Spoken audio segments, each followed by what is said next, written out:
Hello, I'm Sean Skinner. Welcome to the second video on checking for ice hockey entitled Positioning. In this video, I will focus on positioning for defensive play.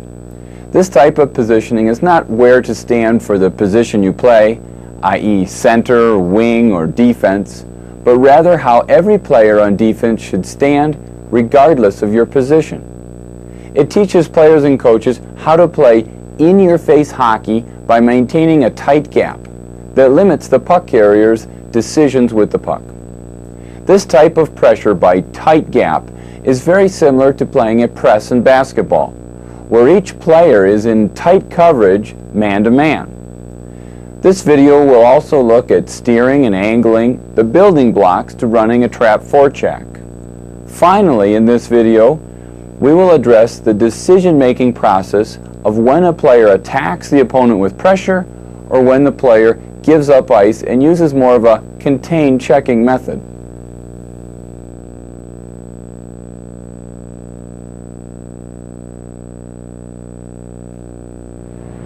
Now we're going to take a look at defensive side positioning, which is the most important positioning in ice hockey. Defensive side positioning is also referred to as net side positioning or goal side positioning. The definition is to have yourself between the opponent you cover and the net. This can be against an opponent with or without the puck. Here with defensive side positioning, the player takes an alignment like the goaltender when playing angles. I've included a graphic here which shows a player standing in defensive side positioning in different situations up and down the ice. While in this defensive side position, the player also puts themselves in an inside-out position, which means that he's in the middle of the ice facing the boards. Here, the player wants to force, steer, or direct the opponent to a poor ice position against the wall, protecting the middle of the ice, what we sometimes call the mid-ice corridor. While keeping this defensive side position between the opponent and the net and the inside-out position facing the boards, the player also wants to keep square to the opponent. So here he keeps square by facing his opponent with his shoulders and his body. The defending player can keep the defensive side positioning whether they are playing aggressively or patiently.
Offensive side positioning, usually called puck side positioning, is when the defensive player away from the puck has their body between the puck and the opponent they're covering.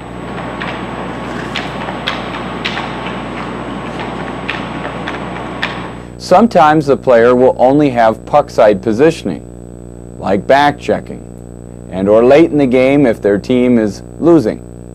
This can create more offensive opportunities, also with greater risk.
Good defensive players away from the puck always maintain both defensive side and offensive side positioning at the same time. Now we're taking a look at good positioning. Good positioning is when I have defensive side positioning and puck side positioning on my opponent in front of the net. This would be defensive side position where I'm between the man and the net, and this would be puck side position between the opponent I cover and the puck carrier, between the puck and the opponent, and this would be defensive side positioning and puck side positioning, where I'm playing the opponent now from both, and that's good positioning.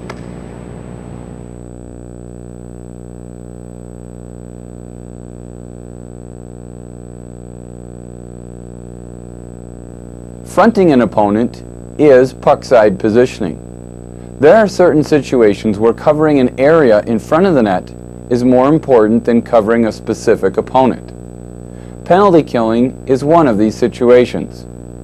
Fronting the opponent means that the defensive player in front of the net moves in front of the opponent they're covering. In this position, the defensive player can block a pass or a shot and keep the opponent from capitalizing on rebounds. Generally, the weak side winger is responsible for the coverage in the slot. This area should start coverage from the back side so that nobody is in front of this player.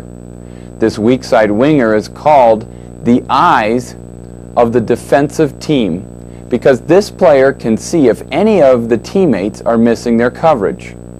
From this backside position, the opposition will enter the slot, and this is when the weak side winger picks up the opponent.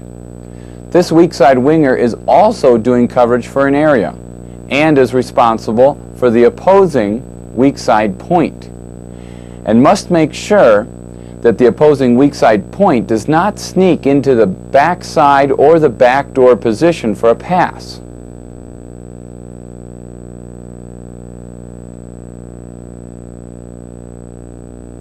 The more time the puck carrier has, the better chance they have to make a great play.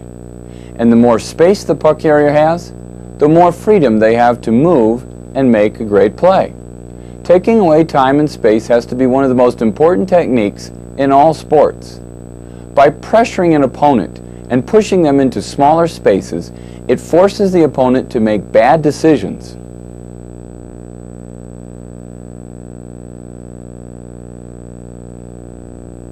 Closing the gap is the process of taking away time and space. The gap is the distance between the puck carrier and the defender. We take away time and space by closing this gap. Here are some game situations where we see tight and loose gaps. Here's a one-on-one where the defensive player is holding a tight gap. The puck carrier drives for the open space behind the defenseman.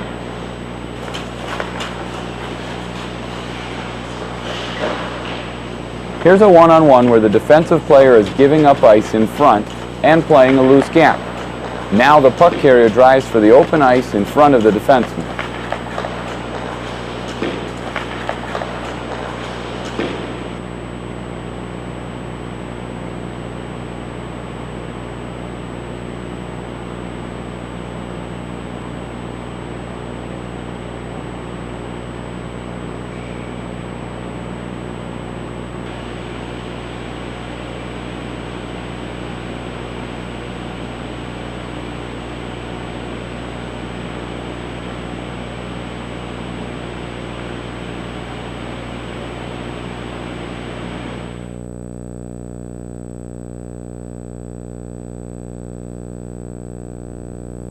We close the gap by deflecting, steering, and angling. Defensive players should protect the mid-ice corridor by deflecting the oncoming attack towards the boards. The mid-ice corridor is referred to as the diamond, where players deflect the play to the outside of the diamond towards the boards.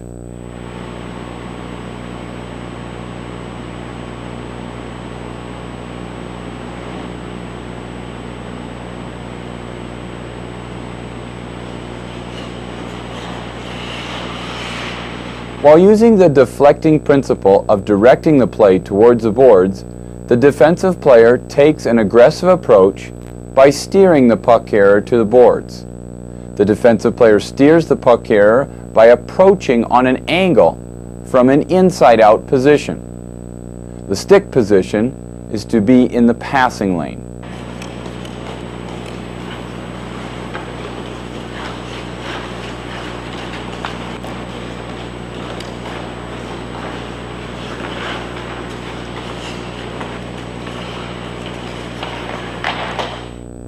Angling takes steering one step farther. While steering the puck carrier to a poor ice position, the defensive player takes away space. Angling is the finishing step of steering where contact is applied either by stick checking or by body checking. The defensive player steers and angles by skating at the opponent from the middle of the ice and forcing the puck carrier to the outside.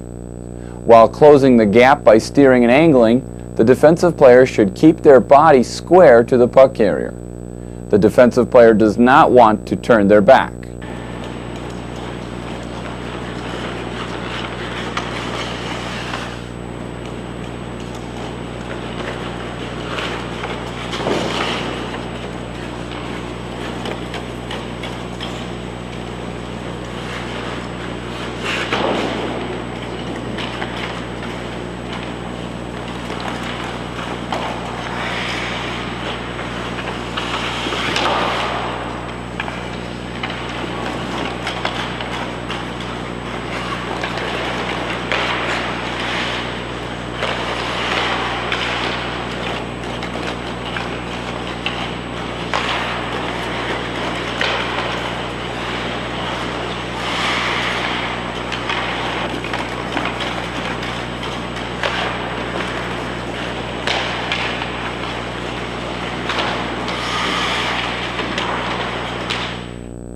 When angling, the defensive player should be aware of the critical areas on the ice so that they may know when to close on the opponent.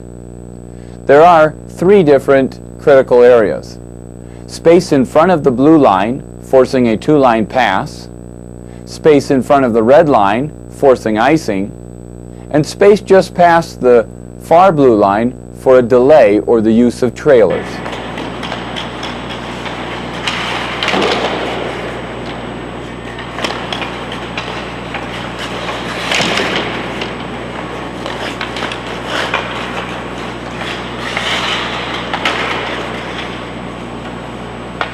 Delaying is usually done when defending against a dump-in, where one defenseman retrieves the puck while the other delays the first forechecker. Delaying the attack is done to gain support from your teammates.